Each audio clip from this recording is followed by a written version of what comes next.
ನಮಸ್ಕಾರ. ಒಂದು ಕ್ಷಣ ಕಲ್ಪನೆ ಮಾಡ್ಕೊಳ್ಳಿ. ದಕ್ಷಿಣ ಭಾರತದಲ್ಲಿ 300 ವರ್ಷಗಳ ಕಾಲ ಮೆರೆದ ಒಂದು ಮಹಾನ್ ಸಾಮ್ರಾಜ್ಯ ಎಷ್ಟೊಂದು ಶ್ರೀಮಂತವಾಗಿತ್ತೆಂದ್ರೆ ವಿದೇಶದಿಂದ ಬಂದ ಪ್ರವಾಸಿಗರು ಅದನ್ನ ರೋಮ್ ನಗರಕ್ಕೆ ಹೋಲಿಸಿದ್ರು. ಅದೇ ವಿಜಯನಗರ ಸಾಮ್ರಾಜ್ಯ. ಕಲೆ, ಸಂಸ್ಕೃತಿ ಮತ್ತು ಶಕ್ತಿಯ ಪ್ರತೀಕವಾಗಿದ್ದ ಆ ಸಾಮ್ರಾಜ್ಯದ ರೋಚಕ ಕಥೆಯನ್ನ ಇವತ್ತು ನೋಡೋಣ. ಆದ್ರೆ ಇಲ್ಲೊಂದು ಪ್ರಶ್ನೆ ಹುಟ್ಕೊಳ್ಳುತ್ತೆ ಅಲ್ವಾ?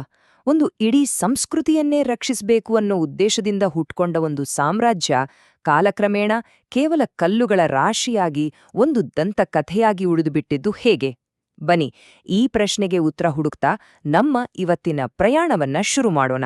ಸರಿ, ಹಾಗಾದ್ರೆ ಈ ಮಹಾನ್ ಸಾಮ್ರಾಜ್ಯದ ಅಡಿಪಾಯ ಹಾಕಿದ್ದು ಯಾರು? ಯಾಕೆ? ನೋಡಿ, ಪ್ರತಿಯೊಂದು ಸಾಮ್ರಾಜ್ಯದ ಉದಯದ ಹಿಂದೆ ಒಂದು ಬಲವಾದ ಕಾರಣ ಇದ್ದೇ ಇರುತ್ತೆ. ವಿಜಯನಗರದ ವಿಷಯದಲ್ಲೂ ಅಷ್ಟೇ. ದಕ್ಷಿಣ ಭಾರತಕ್ಕೆ ಅದೊಂದು ರಕ್ಷಾಕವಚದ ಹಾಗೆ ನಿರ್ಮಾಣವಾಯಿತು. ಅದು 14ನೇ ಶತಮಾನದ ಆರಂಭದ ಸಮಯ.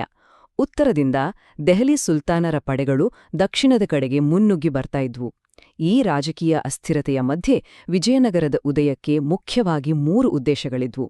ಮೊದಲನೇದಾಗಿ ದೆಹಲಿ ಸುಲ್ತಾನರ ದಾಳಿಯನ್ನ ತಡೆದು ಒಂದು ಬಲಿಷ್ಠ ಪ್ರತಿರೋಧ ಒಡ್ಡುವುದು. ಎರಡನೆಯದು ಹಿಂದೂ ಸಂಸ್ಕೃತಿ ಮತ್ತು ದೇವಾಲಯಗಳನ್ನು ಕಾಪಾಡುವುದು.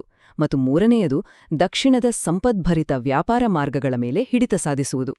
ಇದೇ ಗುರಿಗಳನ್ನು ಇಟ್ಕೊಂಡು 1336ರಲ್ಲಿ ಹರಿಹರ ಮತ್ತು ಬುಕ್ಕರಾಯರು ತುಂಗಭದ್ರಾ ನದಿಯ ದಡದಲ್ಲಿ ವಿಜಯದ ನಗರಕ್ಕೆ ಅಡಿಪಾಯ ಹಾಕಿದ್ರು. ವಿಜಯನಗರದ ಸುಮಾರು 300 ವರ್ಷಗಳ ಇತಿಹಾಸದಲ್ಲಿ ಅಧಿಕಾರ 4 ರಾಜವಂಶಗಳ ಕೈಯಲ್ಲಿತ್ತು. ಸಂಗಮ ವಂಶದವರು ಅಡಿಪಾಯ ಹಾಕಿದ್ರೆ ಅವರ ನಂತರ ಸಾಳುವ, ತುಳುವ ಮತ್ತು ಅರವೀಡು ವಂಶದವರು ಆಳ್ವಿಕೆ ನಡೆಸಿದ್ರು. ಆದರೆ ಇವೆಲ್ಲವುಗಳಲ್ಲಿ ನಾವಿಲ್ಲಿ ನಕ್ಷತ್ರದ ಗುರುತು ಹಾಕಿರುವ ತುಳುವ ರಾಜವಂಶದ ಕಾಲ ಇದೆಯಲ್ಲ, ಅದೇ ಸಾಮ್ರಾಜ್ಯದ ವೈಭವದ ಶಿಖರ. ಇಷ್ಟು ದೊಡ್ಡ ಸಾಮ್ರಾಜ್ಯವನ್ನ ನಿಯಂತ್ರಿಸೋಕೆ ಒಂದು ದಕ್ಷ ಆಡಳಿತ ವ್ಯವಸ್ಥೆ ಬೇಕೇ ಬೇಕು ಅಲ್ವಾ? ಅದೇ ನಾಯಂಕರ ಪದ್ಧತಿ. ಅಂದ್ರೆ ಇದೊಂಥರ ರಾಜ ಮತ್ತು ಸೇನಾಧಿಪತಿಗಳ ನಡುವಿನ ಒಂದು ಒಪ್ಪಂದದ ಹಾಗೆ. ರಾಜ ನಾಯಕ ಅಂತ ಕರೆಯಲ್ಪಟ್ಟಿದ್ದ ಸೇನಾಧಿಪತಿಗಳಿಗೆ ಭೂಮಿಯನ್ನ ಕೊಡ್ತಾ ಇದ್ದ. ಪ್ರತಿಯಾಗಿ ಆ ನಾಯಕರು ರಾಜನಿಗೆ ನಿಷ್ಠೆಯಿಂದಿದ್ದು ಯುದ್ಧದ ಸಮಯದಲ್ಲಿ ಸೈನ್ಯವನ್ನ ಒದಗಿಸ್ಬೇಕಿತ್ತು. ಇದು ಒಂದು ಕಡೆ ಸಾಮ್ರಾಜ್ಯವನ್ನ ಬಲಿಷ್ಠ ಮಾಡಿದ್ರೂ ಮುಂದೆ ಇದೇ ಸಿಸ್ಟಮ್ ಅದಕ್ಕೆ ಮುಳುವಾಗುತ್ತೆ ಅನ್ನೋದು ಬೇರೆ ಕಥೆ. ಪ್ರತಿಯೊಂದು ಮಹಾನ್ ಸಾಮ್ರಾಜ್ಯಕ್ಕೂ ಒಂದು ಸುವರ್ಣ ಯುಗ ಅಂತ ಇದ್ದೇ ಇರುತ್ತೆ.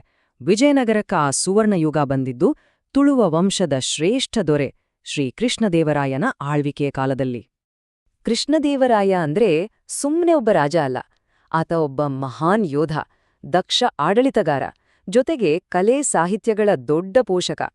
ಅವರ ಕಾಲದಲ್ಲಿ ಸಾಮ್ರಾಜ್ಯ ತನ್ನ ಅತಿದೊಡ್ಡ ಭೌಗೋಳಿಕ ವಿಸ್ತಾರವನ್ನ ತಲುಪಿತ್ತು. ಅಷ್ಟೇ ಅಲ್ಲ, ಅವರೇ ಸ್ವತಃ ತೆಲುಗಿನಲ್ಲಿ ಅಮುಕ್ತ ಮಾಲ್ಯದ ಅನ್ನೋ ಮಹಾಕಾವ್ಯವನ್ನ ಬರೆದ ಕವಿರಾಜನಾಗಿದ್ರು. ಆ ಕಾಲದ ವೈಭವ ಹೇಗಿತ್ತು ಅಂತ ನಾವು ಕಲ್ಪಿಸ್ಕೊಳ್ಳೋದಕ್ಕಿಂತ ಆ ಕಾಲದಲ್ಲಿ ಅಲ್ಲಿಗೆ ಬಂದಿದ್ದ ವಿದೇಶಿ ಪ್ರಯಾಣಿಕರೊಬ್ಬರು ಏನ್ ಹೇಳ್ತಾರೆ ಕೇಳಿ. ಪೋರ್ಚುಗೀಸ್ ಪ್ರವಾಸಿ ಡೊಮಿಂಗೋ ಪಾಯಸ್ ಹೇಗೆ ಬರೀತಾನೆ: ಈ ನಗರವು ರೋಮಿನಷ್ಟು ದೊಡ್ಡದಾಗಿದೆ ಮತ್ತು ನೋಡಲು ಬಹಳ ಸುಂದರವಾಗಿದೆ. ಪ್ರಪಂಚದಲ್ಲಿಯೇ ಅತ್ಯುತ್ತಮವಾಗಿ ಸಜ್ಜುಗೊಂಡ ನಗರ. ಇದು ಅಂದಿನ ವಿಜಯನಗರದ ಜಾಗತಿಕ ಖ್ಯಾತಿಗೆ ಹಿಡಿದ ಕನ್ನಡಿ. ವಿಜಯನಗರದ ವೈಭವ ಬರೀ ಸಂಪತ್ತಿನಲ್ಲಿರ್ಲಿಲ್ಲ. ಅದು ಅವರು ಕಟ್ಟಿದ ದೇವಸ್ಥಾನಗಳ ಕಲ್ಲುಗಳಲ್ಲೂ ಕಾಣಿಸ್ತಾ ಇತ್ತು. ಕಲ್ಲುಗಳಲ್ಲೇ ಕಾವ್ಯ ಬರದ ಹಾಗೆ. ಅವರ ವಾಸ್ತುಶಿಲ್ಪ ಶೈಲಿಯಲ್ಲಿ 3 ಮುಖ್ಯಾಂಶಗಳನ್ನ ನಾವು ಗುರುತಿಸಬಹುದು. ಮೊದಲನೆಯದು ಆಕಾಶದೆತ್ತರಕ್ಕೆ ನಿಂತಿರೋ ಸೂಕ್ಷ್ಮ ಕೆತ್ತನೆಗಳಿಂದ ಕೂಡಿದ ಬೃಹತ್ ಗೋಪುರಗಳು. ಎರಡನೆಯದು ಮದುವೆ ಮುಂತಾದ ಸಮಾರಂಭಗಳಿಗಾಗಿ ಕಟ್ಟಿದ ಸುಂದರವಾದ ಕಂಬಗಳಿರೋ ಕಲ್ಯಾಣ ಮಂಟಪಗಳು. ಹಾಗೆ ಮೂರನೇದು ಒಂದೇ ಬೃಹತ್ ಕಲ್ಲಿನಲ್ಲಿ ಕೆತ್ತಿದ, ನೋಡಿದ್ರೆ ವಿಸ್ಮಯ ಮೂಡಿಸುವ ದೊಡ್ಡ ದೊಡ್ಡ ಶಿಲ್ಪಗಳು. ಈ ಅದ್ಭುತಗಳನ್ನ ನೋಡ್ಬೇಕಂದ್ರೆ ನಾವು ಇವತ್ತಿಗೂ ಹಂಪಿಗೆ ಹೋಗ್ಬಹುದು. ಅಲ್ಲಿನ ವಿರೂಪಾಕ್ಷ ದೇವಸ್ಥಾನದ ಗಾಂಭೀರ್ಯ, ಆಮೇಲೆ ವಿಠ್ಠಲ ದೇವಸ್ಥಾನಕ್ಕೆ ಹೋದ್ರೆ ಅಲ್ಲಿ ಸಂಗೀತ ಹೊರಹೊಮ್ಮಿಸುವ ಕಂಬಗಳಿವೆ. ಜೊತೆಗೆ ನಮ್ಮೆಲ್ರಿಗೂ ಗೊತ್ತಿರೋ ಚಲಿಸುವಂತೆ ಕಾಣುವ ಆ ಪ್ರಸಿದ್ಧ ಕಲ್ಲಿನ ರಥ.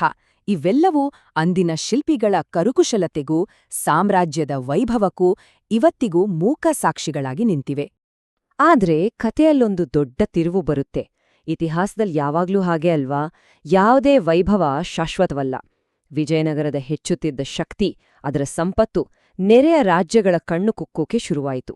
ಇದು ಕೊನೆಗೆ ಒಂದು ನಿರ್ಣಾಯಕ ಯುದ್ಧಕ್ಕೆ ಕಾರಣವಾಯಿತು. ಅದೇ ತಾಳಿಕೋಟೆ ಕದನ.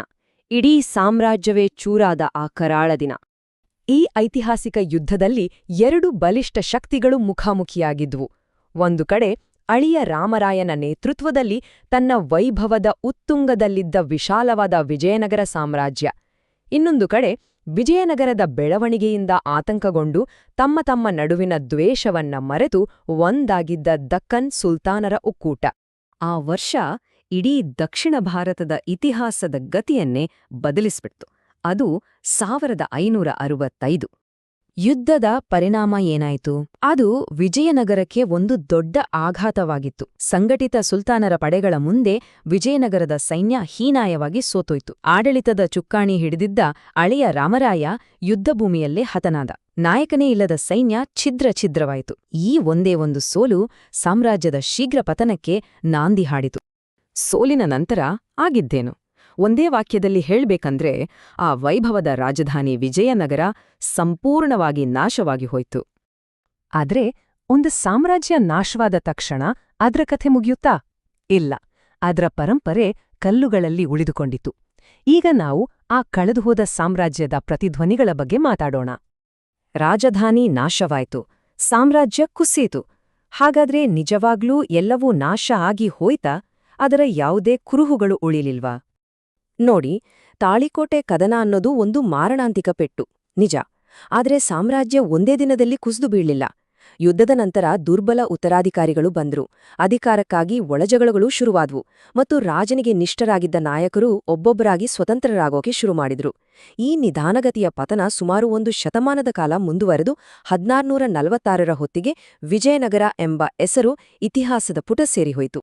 ಹೌದು, ರಾಜಕೀಯವಾಗಿ ಸಾಮ್ರಾಜ್ಯ ಮುಗಿದೋಯ್ತು. ಆದ್ರೆ ಅದರ ಆತ್ಮ, ಅದರ ಪರಂಪರೆ, ಅದು ಇವತ್ತಿಗೂ ಜೀವಂತವಾಗಿದೆ ಹಂಪಿಯ ಅವಶೇಷಗಳಲ್ಲಿ. ಅಂದಿನ ವೈಭವದ ರಾಜಧಾನಿಯೇ ಇವತ್ತಿನ ಹಂಪಿ. ಇಂದು ಯುನೆಸ್ಕೋ ವಿಶ್ವಪರಂಪರೆಯ ತಾಣವಾಗಿರೋ ಈ ಸ್ಥಳ ಆ ಮಹಾನ್ ಸಾಮ್ರಾಜ್ಯದ ಮರೆಯಲಾಗದ ಕಥೆಯನ್ನ ಇಡೀ ಜಗತ್ತಿಗೆ ಮೌನವಾಗಿ ಹೇಳ್ತಾನೇ ಇದೆ. ಹಾಗಾದ್ರೆ ನಾವು ಈ ಕಥೆಯನ್ನ ಶುರು ಮಾಡಿದ ಪ್ರಶ್ನೆಗೆ ವಾಪಸ್ ಬರೋಣ. ಒಂದು ಸಂಸ್ಕೃತಿಯನ್ನ ಉಳಿಸೋಕೆ ಅಂತಲೇ ಹುಟ್ಟಿದ ಸಾಮ್ರಾಜ್ಯವೇ ಹೀಗೆ ಚೂರಾಗಿ ಹೋದ ಕಥೆ. ಇದು ಕೇವಲ ವಿಜಯನಗರದ ಕಥೆಯಲ್ಲ, ಇದು ನಾಗರಿಕತೆಗಳ ಏಳುಬೀಳುಗಳ ಕಥೆ. ಇದು ನಮಗೆಲ್ಲ ಏನ್ ಹೇಳುತ್ತೆ? ವೈಭವ, ಶಕ್ತಿ, ಸಂಪತ್ತು ಇವೆಲ್ಲವೂ ಕಾಲನ ಹೊಡೆತಕ್ಕೆ ನಶ್ವರವೇ? ಈ ಪ್ರಶ್ನೆಯೊಂದಿಗೆ ಇವತ್ತಿನ ಈ ಅವಲೋಕನವನ್ನ ಮುಗಿಸೋಣ. ಯೋಚನೆ ಮಾಡಿ.